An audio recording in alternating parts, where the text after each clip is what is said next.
आप सबको जय मसीह की। सुबह के समय हम एक वचन अध्ययन करेंगे जो हिब्रानियों की पत्री 12वें अध्याय के पहले और दूसरे वचन से है।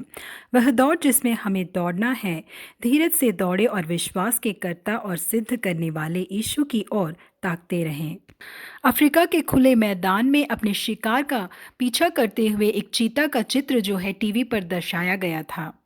एक चीता 1 घंटे में 70 मील तक दौड़ सकता है, लेकिन वो चीता लगातार उसी तेजी से नहीं दौड़ सकता, जिसका कारण है कि उस चीते की शरीर की लंबाई अनुसार उसका हृदय नहीं है। एक चीते का हृदय बहुत ही छोटा होता है, इस वजह से वो बहुत जल्द थक जाता है। उसने जब अपनी दौड़ को शुरू किया था तब उसने शिकार कर लिया तो ठीक है, वरना उसे अपनी दौड़ को रोकना पड़ता है। जी हाँ प्रिय परमेश्वर की लोगों, हमारी दौड़ भी इस चीते की दौड़ की तरह नहीं हो जानी चाहिए। आत्मिक जीवन में यीशु मसीह को अपने पूरे बल से प्रेम करने की इच्छा हमारे अंदर नहीं है तो हमारा आत्मिक जीवन भी बीच में रुक जाएगा।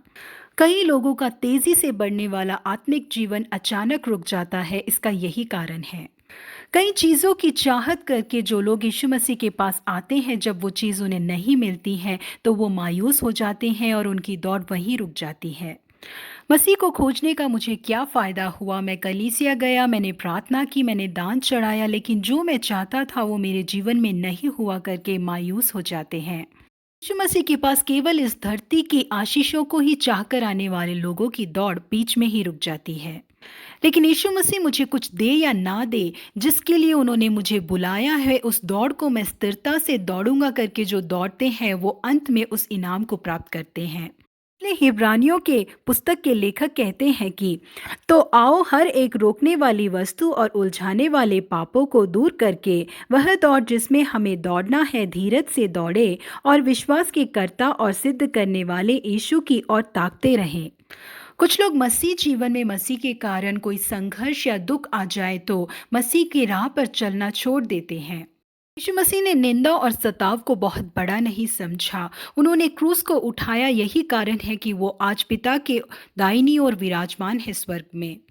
इसलिए हम भी थके बिना, अपनी आत्मा में मायूस हुए बिना, इसलिए हमें यीशु मसीह को अपने लिए एक उदाहरण बनाकर उनकी राह पर ही चलना चाहिए करके हिब्रानियों के पुस्तक के लेखक कहते हैं। पौलुस अपनी किसी भलाई की चाहत में यीशु मसीह के पीछे नहीं आए थे। उन्होंने कहा, मेरे जीवन में कुछ भी आए, भूख आए, नंगाई आए, बुराई आए, नष्ट आए, कोई भी चीज़ मुझे परमेश्वर से दूर नहीं कर पाएगी, मैं पीछे नहीं हटूंगा। यीशु मसीह ने जो मुझे बहुत बड़ा दर्शन दिया है उसके अधीन होकर मुझे चलना है और लगातार उस लक्ष्य को पाने के लिए मैं दौड़ूंगा करके वो कहते हैं। और यही कारण था जो इनाम परमेश्वर ने उनके लिए रखा था, उसे पाने में उनकी मदद की। जी हाँ प्रिय परमेश्वर के लोगों, हमारे आत्मिक जीवन की दौड़ सही रहे और धीरज के साथ रहे। उस इनाम को प्राप्त करने तक हम लगातार दौड़ते रहें। प्रभु आप सबको आशीषित करे। Have a blessed day.